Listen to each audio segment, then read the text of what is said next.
बेटियों के कपड़े जानबूझ के फाड़े गए।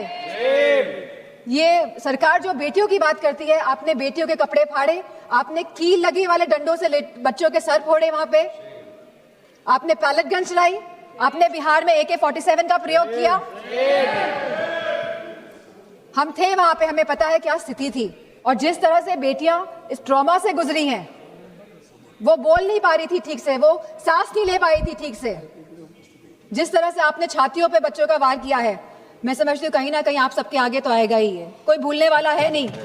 यहाँ पे लोग इमरजेंसी की बात करते हैं, 50 साल पहले इमरजेंसी लगी थी और आज भी इमरजेंसी की बात होती है, लेकिन इमरजेंसी अगर वाकई में आप लोगों को देखनी थी तो आप आते हो सड़कों में देखते कि इमरजेंसी क्या होती है। जहाँ बच्चे खून पसीना बहा रहे थे सड़कों पे, वहां पे आप सब लोग बहुत ही महफूज तरीके से बैठे हुए थे संसद के अंदर। जो लोग अहिंसा के साथ बैठे हुए थे, जो लोग गांधी जी के विचारों के साथ सत्य और अहिंसा की लड़ाई लड़ रहे थे, उनको आप लोगों ने सफेद कफन बनाने का काम किया। और यहाँ पे बहुत सारे सांसद जो पता नहीं क्या क्या बयान दे रहे हैं बच्चों के लिए, अभद्र भाषा का प्रयोग कर रहे हैं। और साथ में एक सांसद तो आए थे, कह रहे थे कि बहुत ही अराजक तत्व थे। क्या आप हमारे बच्चों को अब अराजक तत्व कहेंगे? यहाँ पे जो सांसद है वो तो डर के मारे इधर से उधर हो रहे हैं। सरकार को डिलिमिटेशन बिल पास कराना है तो दबाव बनाया जा रहा है सब पे कि आप इधर हो जाइए, आप उधर हो जाइए, लेकिन आप लोग बच्चों पे कोई दबाव नहीं बना पाए। और हमें बहुत फक्र है इस बात का कि हमारे बच्चे झुके नहीं आपके आगे, इस सरकार के आगे नतमस्तक नहीं हुए। आप लोग तो अमेरिका वालों के सामने नतमस्तक होके आ गए। संसद के अंदर जो सांसद लोग, चाहे लोकसभा और राज्यसभा, इधर से उधर भटक रहे हैं, इसके लिए कोई रूल लेकर आइए, क्योंकि कहीं ना कहीं ये लोकतंत्र को क्षति पहुंचाने का काम कर रहे हैं। जब 2024 में कानून बिल पास हो गया था, तभी भी ये लीकेज क्यों हुई? ये जो 2024 के बाद भी जो ये लीकेज हुई है, कहीं एक षड्यंत्र तो नहीं है सरकार का? या तो ये षड्यंत्र है या तो सरकार के जो सिस्टम है इसमें परमानेंट लीकेज है। पिछले 2021 से 2026 तक लगभग 90 स्टूडेंट्स ने आत्महत्या की है। और इसी के साथ पिछले 40 दिनों में 20 स्टूडेंट्स ने आत्महत्या करी है। और मैं उन सभी का नाम यहाँ लेना चाहूंगी, क्योंकि ये आंकड़े नहीं हैं अध्यक्ष जी, ये हमारे बच्चे हैं जिन्होंने अपनी जान गंवाई है इस शिक्षा सिस्टम प्रणाली की वजह से। इनका नाम है चंचल भारती जी, जो ये अब हमारे बीच में नहीं रहे हैं बच्चे, ऋतिक मिश्रा जी, प्रदीप कुमार जी, आकांक्षा चतुर्वेदी जी, शेख सना जी, S Gopika ji, C Vidyanand ji, Simran, are रोशनी, सुशील ढांगे, सिद्धार्थ हेगड़े, अनु कीरथना, भाग्यश्री, अनिष्का पांडे, उमेश माली, रेनू मीना, रिया कुमारी थापा, शिवानी यादव, रीमा बेगम, मैथैली अशोक सोनावने।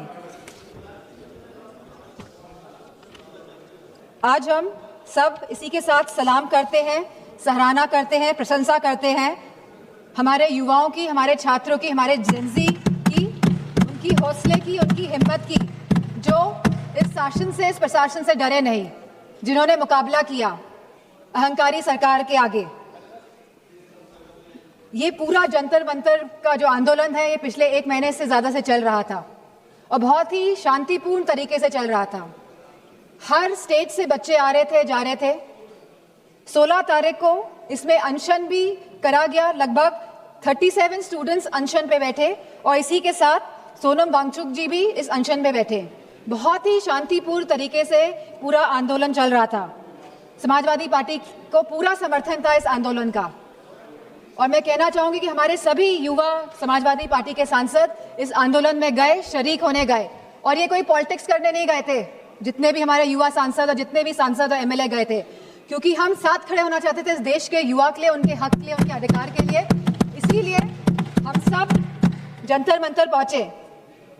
18 जून को मैं भी जंतर मंतर गई, वहां पे सोनम वांगचुक जी से मिली, जो आंदोलन में बैठे थे, जो बिना कुछ खाए पिए, जहां उनको 16 दिन हो गए थे, अनशन पे बैठे हुए थे सभी बच्चे और सोनम वांगचुक जी। लेकिन 18 जुलाई को सरकार ने क्या किया?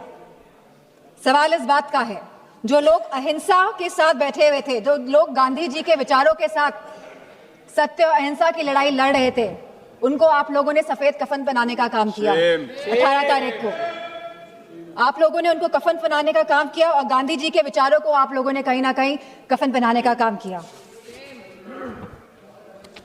इस देश में लोकतंत्र तो है, लेकिन वाकई में क्या स्वतंत्रता है, सवाल इस बात का है आज। जिस तरह बच्चे आए 20 जुलाई को, और कहां से नहीं आए, हर प्रदेश से बच्चे आए, यूपी हो, बिहार हो, तमिलनाडु हो, आसपास के मध्य प्रदेश हो, सभी स्टेट से, बॉम्बे हो, सभी स्टेट से, सभी प्रदेशों से बच्चे आए, क्योंकि वो सब अपनी एकता दिखाना चाहते थे। क्योंकि ये लगातार पेपर जो लीक हो रहे हैं, लगातार जिस तरह का दौर चल रहा है आज, और लगातार जिस तरह सरकार आंखें मूंद के बैठी हुई है और जो सुन नहीं रही है, वो अपनी बात रखने आए थे सरकार से, वो अपनी भावनाओं को सरकार के सामने रखने आए थे। वो चाहते थे कि जो एजुकेशन मिनिस्टर है उनका रेजिग्नेशन हो, और तो कोई बात नहीं थी। सब अपनी एकता और अखंडता दिखाने आए थे। For a purpose they had come to Jantar Mantar. लेकिन सरकार ने उनके साथ क्या बर्ताव किया, सवाल इस बात का है। क्योंकि हम लोग भी उस आंदोलन में शामिल हुए। और क्यों शामिल हुए हम लोग? क्योंकि ये बच्चे आंदोलन में बैठे थे, क्योंकि हमारे देश के बच्चे आंदोलन में बैठे थे। हो सकता है हमारे बच्चे नहीं बैठे हो, हम किसी के भी, लेकिन बच्चे तो देश के थे, हमारे बच्चे थे। इसी भावना के साथ हम इस आंदोलन में गए कि हमको साथ देना है, नहीं तो हम अपना मुंह कैसे दिखाएंगे, हमारी अंतरात्मा क्या जवाब देगी। और ये आत्मा की जवाब जो हम दूसरों को नहीं देना चाहते थे, हम खुद को हमको जवाब देना था। इसीलिए हम सब गए। लेकिन जो बर्बरता देखी गई सड़कों पे, उसका बयान नहीं किया जा सकता है। आपने बैरिकेडिंग लगा दी 100-100 मीटर पर, और बच्चों को आपने वहां पे ट्रैप कर दिया, और फिर वहां पे आपने लाठियां बजाई बच्चों पे, उनके सर फोड़े गए, बेटियों के कपड़े जानबूझ के फाड़े गए। ये सरकार जो बेटियों की बात करती है, आपने बेटियों के कपड़े फाड़े, आपने कील लगी वाले डंडों से बच्चों के सर फोड़े, वहां पे आपने पैलेट गन चलाई, आपने बिहार में AK-47 का प्रयोग किया। हम थे वहां पे, हमें पता है क्या स्थिति थी।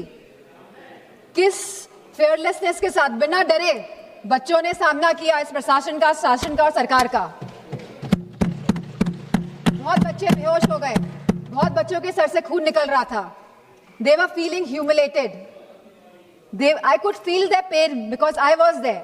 और मैं समझती हूँ जितने भी लोगों ने, जितनी भी माताओं ने, और मैं समझती हूँ पुरुषों ने भी ये रील्स देखी है इंस्टाग्राम में, सोशल मीडिया के माध्यम से, जो भारतीय जनता पार्टी के लोग छुपा नहीं पाए अपनी गोदी मीडिया द्वारा। तो सबका दिल कहीं ना कहीं आहत हुआ। सबको चोट पहुंचाने का काम भारतीय जनता पार्टी की सरकार ने किया है इस आंदोलन को लेके। और जिस तरह से बेटियां इस ट्रॉमा से गुजरी हैं, वो बोल नहीं पा रही थी ठीक से, वो सांस नहीं ले पाई थी ठीक से। जिस तरह से आपने छातियों पे बच्चों का वार किया है, मैं समझती हूँ कहीं ना कहीं आप सबके आगे तो आएगा ही है, कोई भूलने वाला है नहीं।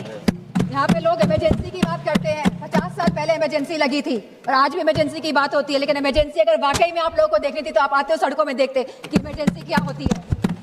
जहाँ बच्चे खून पसीना बहा रहे थे सड़कों पे, वहां पे आप सब लोग बहुत ही महफूज तरीके से बैठे हुए थे संसद के अंदर। और यहाँ पे बहुत सारे सांसद जो पता नहीं क्या क्या बयान दे रहे हैं बच्चों के लिए, अभद्र भाषा का प्रयोग कर रहे हैं। और साथ में एक सांसद तो आए थे, कह रहे थे कि बहुत ही अराजक तत्व थे। क्या आप हमारे बच्चों को अब अराजक तत्व कहेंगे? यहाँ पे जो सांसद है वो तो डर के मारे इधर से उधर हो रहे हैं। सरकार को डिलिमिटेशन बिल पास कराना है तो दबाव बनाया जा रहा है सब पे कि आप इधर हो जाइए, आप उधर हो जाइए, लेकिन आप लोग बच्चों पे कोई दबाव नहीं बना पाए। और हमें बहुत फक्र है इस बात का कि हमारे बच्चे झुके नहीं आपके आगे, इस सरकार के आगे नतमस्तक नहीं हुए। आप लोग तो अमेरिका वालों के सामने नतमस्तक होके आ गए। लेकिन हमें फक्र है कि हमारे बच्चे लड़े और इस लड़ाई को जीते। और मुझे खुशी इस बात की है कि समाजवादी पार्टी पूरी तरह से यूथ के साथ, छात्रों के साथ खड़ी रही और आगे भी हमेशा खड़ी दिखाई देगी।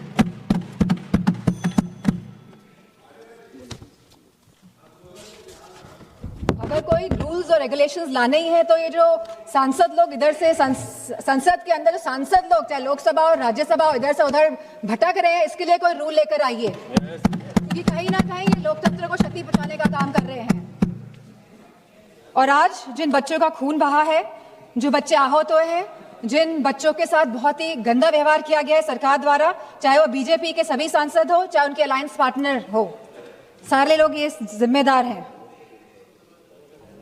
अध्यक्ष जी, आप सभी को मैं कहना चाहूंगी, अपनी बात को खत्म करना चाहूंगी कि you have ripped the youth of the country of his dignity, respects and rights,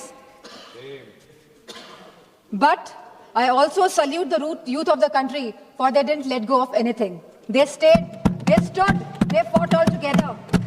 And I have huge love and respect for the children of my country. And इन्हीं शब्दों के साथ मैं सरकार से कहना चाहूंगी, with sincerity and with resolve, transformation is imminent. आप रोक नहीं सकते हैं ट्रांसफॉर्मेशन को, अगर आपके अंदर सिंसियरिटी है और अगर आपके अंदर ये रेजोल्यूशन है। लेकिन आपके अंदर क्या है ये तो आप ही जानते हैं। मैं चाहूंगी कि होम मिनिस्टर आके जवाब दे, जो हमारे बच्चों के साथ बर्बरता की गई। आज आप भारत को डेमोक्रेटिक कंट्री कहते हैं, लेकिन जिस तरह आपने मारा, पीटा और आज भी आप चिन्हित करने का काम कर रहे हैं, तो मैं चाहूंगी कि होम मिनिस्टर आए और इस बात का जवाब दे कि आखिरकार दिल्ली की सड़कों में इतने बड़े आंदोलन में, जहां सभी बच्चे थे, निहत्थे थे, अहिंसा के भाव के साथ आए थे, बिना किसी अस्त्र और शस्त्र के, आप लोगों ने इतना हिंसा का प्रयोग क्यों किया। इसी के साथ मैं अपनी बात को समाप्त करती हूं।